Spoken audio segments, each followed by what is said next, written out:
Estimo que esse momento, isso é da transformação, chegou agora para os brasileiros. Ele propiciou esse momento, tanta acumulação de força.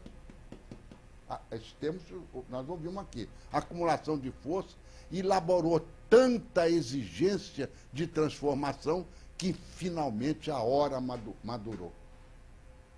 O palco para essa revolução necessária, a Revolução Brasileira, está montado nessas eleições presidenciais. Agora tudo indica que o tempo da Revolução Brasileira chegou. A semeadura já foi feita. É hora da colheita. Importa secundar os que propõem a transformação e, junto com eles, reinventar o Brasil de outros 500, subentendido, anos. Tem mais alguma coisa? Bom, e finalmente, só um retrato do panorama político brasileiro em relação ao governo. Hoje nós temos o seguinte: oposição, PFL e PSDB, PDT. Curiosamente, liberais democráticos e sociais democráticos. Entrou de intrometido o PPS e o PCB.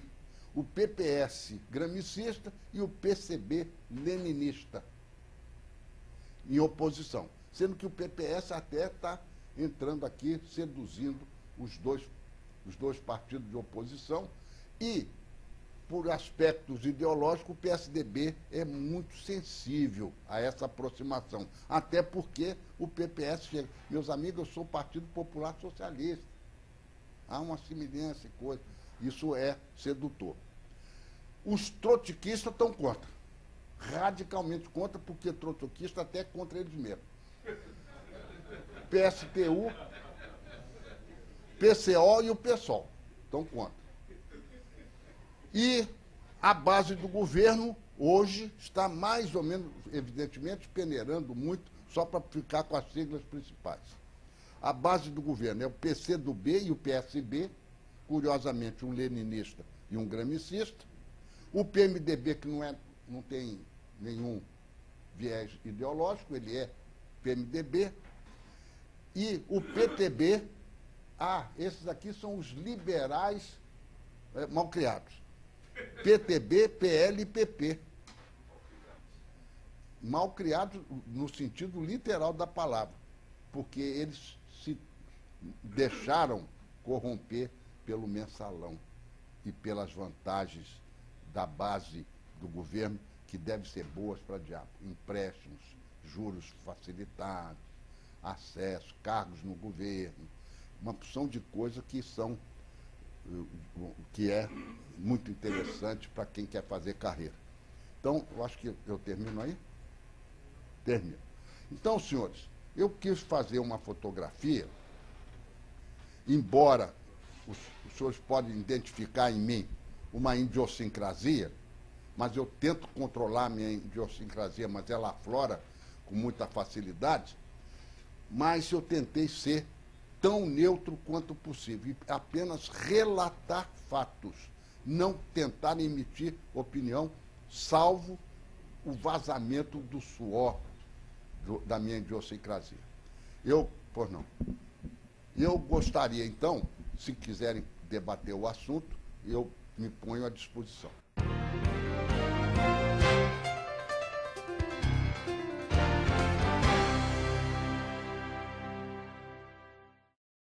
Antes de mais nada, agradecer ao senhor a apresentação. Eu tenho certeza que eu estou agradecendo em nome de todos.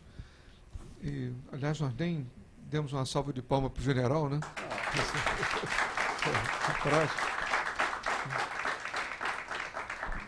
General, o senhor desculpa a pergunta, mas é o seguinte: eu sei, no dia de ontem, nós estudamos aqui, vimos vamos dizer assim, o esquema dos modelos revolucionários de tomada do poder, com ruptura e tudo. E eu sei que houve o cuidado, inclusive, da gente escrever o projeto político do partido e tudo, mas que nós encontramos uma série de coincidências que são gritantes, até porque estão escritos nos sites do PT.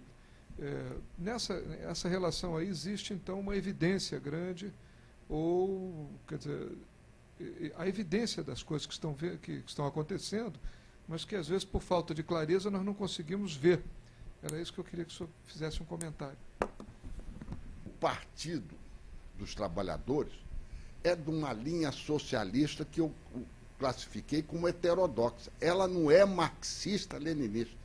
Ela não pensa no comunismo. Ele pensa no socialismo democrático, que nós aprendemos a qualificá-lo como não tão democrático, mas morrer no socialismo.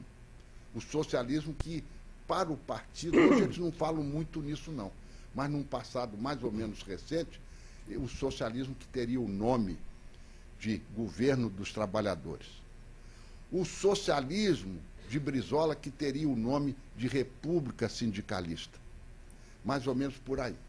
Então, ela tem todos os sintomas, todos os aspectos, parecenças com o modelo marxista-leninista, mas ele não é marxista-leninista. É heterodoxo. Este partido, nós podemos dizer que ele é heterodoxo do tipo laborista, é dos trabalhadores. Mas como esses movimentos exigem o corifeu, talvez nós possamos dizer que o partido, esse movimento, é personalista. Eu sou um pouco mais cético nisso. Ele não é bem personalista, embora o Lula seja o corifeu, seja o líder, seja o homem carismático. Não adianta discutir que um homem ilustrado, mas falante, ele não fala desarticulado, embora diga alguma impropriedade de vez em quando, ele é extremamente articulado, ele fala com todas as personalidades e trata pelo nome, porque ele tem uma intimidade. Ô, Bush, como é que vai? Tudo bom? Companheiro Bush. Companheiro Bush. É, companheiro Bush. O Papa teve chamado. O Papa está aí. Então, ele é personalista, não tenha dúvida, o movimento tem muito desse caráter personalista. Mas, na realidade, ele é um socialismo obreiro. E é tão sintomático isso que os fabianos, particularmente o chamado,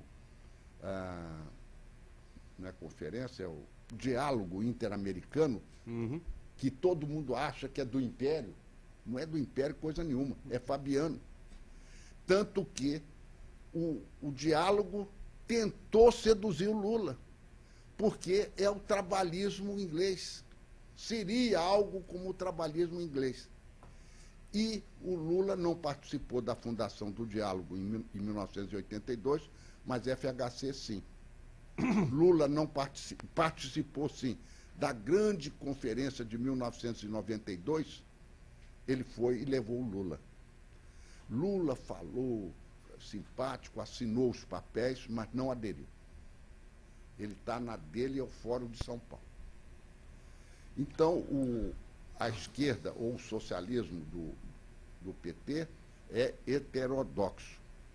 Os comunistas querem se apropriar, sim, desse movimento para a formação de uma frente única, porque, estando os partidos comunistas fragilizados, enfraquecidos e ainda não tão projetados para o jogo democrático, então eles montam no jogo democrático dos outros. E é o que o PCdoB tem feito. Bom, e os outros são companheiros de viagem. Os outros são companheiros de viagem, mas eu acho que o PCdoB não é companheiro de viagem. Ele é aliança tática para uma frente única. Agora saiu meio machucado com a disputa da presidência da Câmara dos Deputados. E nós, militares, demos graças a Deus, não. Ficamos apavorados porque o Aldo Rebelo não tinha ganho. Porque não ganhando, ele podia ter o prêmio de consolação de ser o ministro da Defesa. Deixa esse que está lá, que esse está bom demais. Eu tenho perguntas minhas agora. Perguntas ou comentários são dois. Um deles o senhor já acabou de tocar, que foi a questão do diálogo interamericano. Eu vou deixar para o segundo comentário. O primeiro comentário é a Carta ao Povo Brasileiro, que foi a grande virada eleitoreira do PT. porque naquela ocasião, se não saísse essa carta, o Lula não se elegeria de maneira nenhuma, porque o PT ainda tinha aquela visão, a visão que o povo tinha do PT era do Partido Revolucionário, inclusive havia sido há pouco denunciado pelo professor Constantin Menges, do Hudson Institute, o eixo do mal latino-americano, que era exatamente esta união do Lula com o Fidel Castro. E também já se previa a Venezuela nesse eixo do mal latino-americano.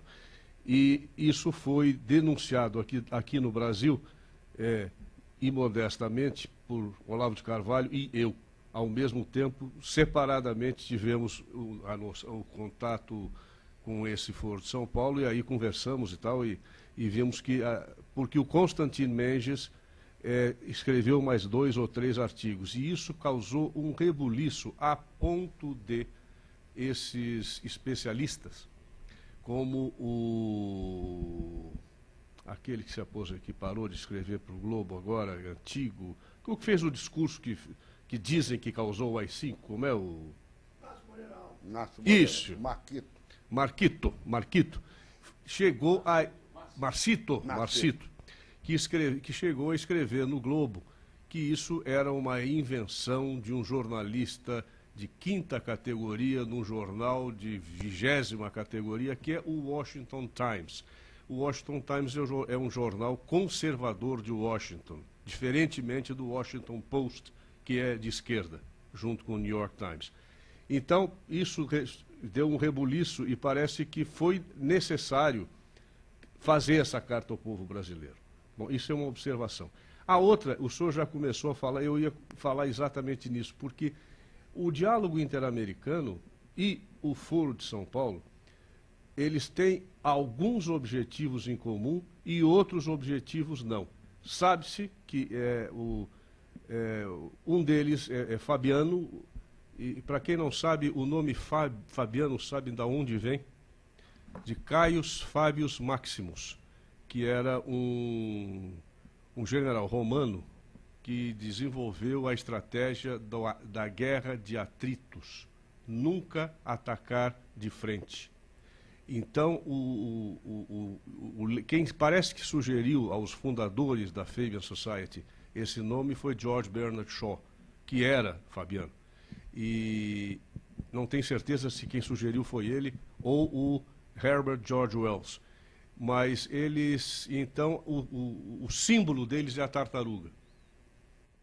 Chamado Pacto de Princeton, que foi de 93, entre Lula e Fernando Henrique Cardoso, quando Fernando Henrique ele tinha ido a Princeton fazer conferências como conferencista visitante, antes de assumir o Ministério da Fazenda, e Lula foi lá, eles fizeram um pacto que parece que foi traído pelo Fernando Henrique Cardoso, porque ele deixaria aberto o caminho para o Lula em 94. E depois, com a grande repercussão no plano real, ele deixou o pacto de lado e se candidatou ele mesmo. E aí não teve para o Lula, não teve para ninguém, porque todo mundo com o real no bolso votou, foi nele. Eu não sei o que o senhor... Muito obrigado. Antes de ir direto à sua pergunta, vou matar aqui,